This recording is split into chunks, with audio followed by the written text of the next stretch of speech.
प्रभाग क्रमांक 3चा नारा बाबूराव अण्णा नगरसेवक हमारा। भारतीय जनता पार्टीच्या वतीने प्रभाग क्रमांक 3 मधून बाबूराव जमादार हे इच्छुक उमेदवार म्हणून त्यांनी उमेदवारी दाखल केली होती, पण ऐनवेळी त्यांचे नाव कट झाल्यामुळे प्रभाग क्रमांक 3 मधील नागरिकांनी एकत्र येऊन बाबूराव जमादार यांना पाठिंबा देत तुम्ही निवडणूक लढवा, आम्ही तुमच्या सोबत आहोत। गेल्या 30 ते 40 वर्षांपासून तुम्ही भारतीय जनता पार्टीचे कार्यकर्ते म्हणून काम करत असून प्रभाग क्रमांक 3 मध्ये भारतीय जनता पार्टी वाढवण्यामध्ये तुमचे योगदान आहे, पण पार्टीने वेळोवेळी तुमच्यावर अन्याय केला तरी पण तुम्ही भारतीय जनता पार्टीचे कार्य करत राहिलात।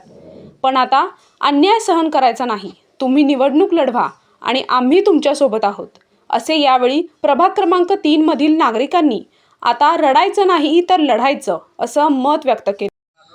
ज्येष्ठ कार्यकर्ते आणि भाजपचे ज्येष्ठ कार्यकर्ते म्हणून बाबूराव जमादार यांना काय पाहिले जाते। जे गेल्या 40 वर्षापासून त्यांनी भारतीय जनता सच्चा कार्यकर्ता म्हणून त्यांचं ओळख सोलापुरात प्रत्येक माणूस बाबूराव जमादार ओळखते असं मला वाटतं आहे। आणि कुठल्याही माणसं आजपर्यंत त्यांना वाटते किंवा बाबूराव तिकीट एकदा नगरसेवक करावं असं प्रत्येकाची इच्छा आहे। ऐन मोमेंटला आज मालकाचं त्यांनी आमदार टायमाला कमीत कमी किती तर रात्रभर दिवस ते काम केलेत, पक्षासाठी आवाजयात्रा रात्र धरलेत आणि पक्ष वाढवण्यासाठी घोंगडे स्थित भवानीपेठ पूर्ण बालेकिल्ल्यात त्यांच्यामुळे आज बालेकिल्ला वाढला असं माझं वैयक्तिक मत आहे। आणि ते असू द्या, आजपर्यंत त्यांना कुठलंही पद भेटलं नाही, आजपर्यंत सच्चा कार्यकर्ता कुठलंही त्यांना पद दिलेलं नाही। त्यासाठी 3 वेळा त्यांनी नगरसेवकासाठी फॉर्म भरलेत, 3 वेळा अन्याय झालेला आहे। यावेळेस मात्र अन्याय सहन करायचे कुणाची मनस्थिती नाही आहे आणि स्वतः फॉर्म भरले होते, मालकाने तिकीट देतो म्हणले, पण काय शेवटपर्यंत त्यांना आश्वासन दिले असं तर देतो फिक्स म्हणले। आम्ही सुद्धा त्यांना ऑफिसला जाऊन सांगितले बाबूरावर अन्याय होत आहे, तुम्ही यावेळी काय बी करून यांना तिकीट द्या आणि तुम्ही त्यांच्यावर डोक्यावर हात ठेवता ते निवडून येतात म्हणून ते सुद्धा मी आम्ही सांगून आलो, पण त्यांनी शेवटी त्यांना नाकारले तिकीट आणि सुनाला बी सुद्धा देतो तिकीट म्हणून असं बी आश्वासन दिले, पण ते बी झालं नाही। शेवटला 3, 3:30ला 3च्या दरम्यानमध्ये दुसऱ्यांना तिकीट देऊन त्यांनी हे केले, यांना तिकीट नाकारले यांना म्हणून परत नाराजी व्यक्त केली आणि परत आता यांना इलेक्शनला उभारण्यासाठी बी सर्वांनी आपण कार्यकर्ते सर्वजण जमलेलो आहोत, सर्वांनी यांच्या पाठीशी राहून यांना आपण निवडून आणावं एवढंच मी माझी कळकळीची विनंती करतो। सर्वांना माझी 2 शब्द संपवतो। जय हिंद, जय महाराष्ट्र। यावेळी बाबूराव जमादार यांनी आता रडायचं नाही लढायचं असं म्हणत प्रभाग क्रमांक 3 मधील जनता जो निर्णय घेईल तो निर्णय घेऊन लढणार असल्याचं बाबूराव जमादार यांनी सांगितलं।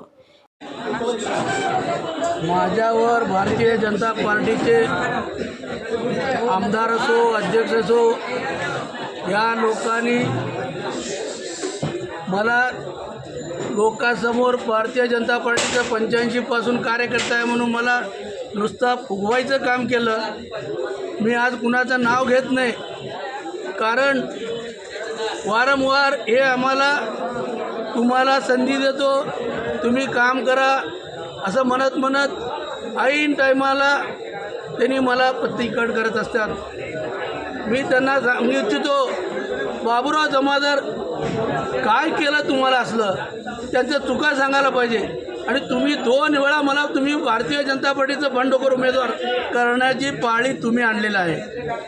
अहो तुम्ही सांगा, आज पार्टी म्हणते निष्ठावंत कार्यकर्त्यांना तुम्ही तिकीट देता म्हणता, कोण निष्ठावंत आहे मला सांगा। आज एक महिला आली, त्या महिलांना महिला अध्यक्ष म्हणून केलं जातं आहे। आज एक महिला आली, त्यांना प्रभाग क्रमांक 3 कुठं आहे, कसं आहे आणि कोण आहे, कुणाचं नाव काय त्या महिलेला माहीत नाही। या चाकोत्याच्या घराणा 40 वर्षापासून ह्यांच्यासोबत आम्ही संघर्ष केली, काँग्रेस म्हणून संघर्ष केली। अहो तुम्ही पार्टीसुद्धा नव्हता, आज तुमच्याकडे जबाबदारी आहे। तुम्ही लोकांनी नुसतं फसवेगिरी काम करता, तुमच्याजवळ उचुल्यागिरी करणारे, तुमच्याकडे चमचागिरी करणारे त्या लोकांना तुम्ही तिकीटं वाटता। आजकाल आलेल्या लोकांना अहो का हो काय आणि तुम्ही मुलाखत द्यायला होता माझ्यासारख्या 85 पासून भारतीय जनता पार्टी फुलात आघाडी असताना काम करणाऱ्या या माणसाचं तुम्ही मुलाखती घेतात। कोण घेतात मुलाखती? ज्याला भारतीय जनता पार्टीचं नाव माहीत नाही, त्याला स्थापना कधी झालं ते सुद्धा माहीत नाही आणि मुलाखतीला उभारतात आणि मुलाखतीला उभारलं हे लोक लावतात। अहो या पालकमंत्री झालेले पालकमंत्र्यांना सोलापूरची का माहिती आहे सांगा। का माहिती आहे? आणि ह्यांना त्यांचे त्या जे महिला उभारले 3 नंबर प्रभागामध्ये ते महिलांचे त्यांचे वडील मित्र आहे किंवा त्यांचे जवळचे संबंध आहे म्हणून तिकीट वाढता.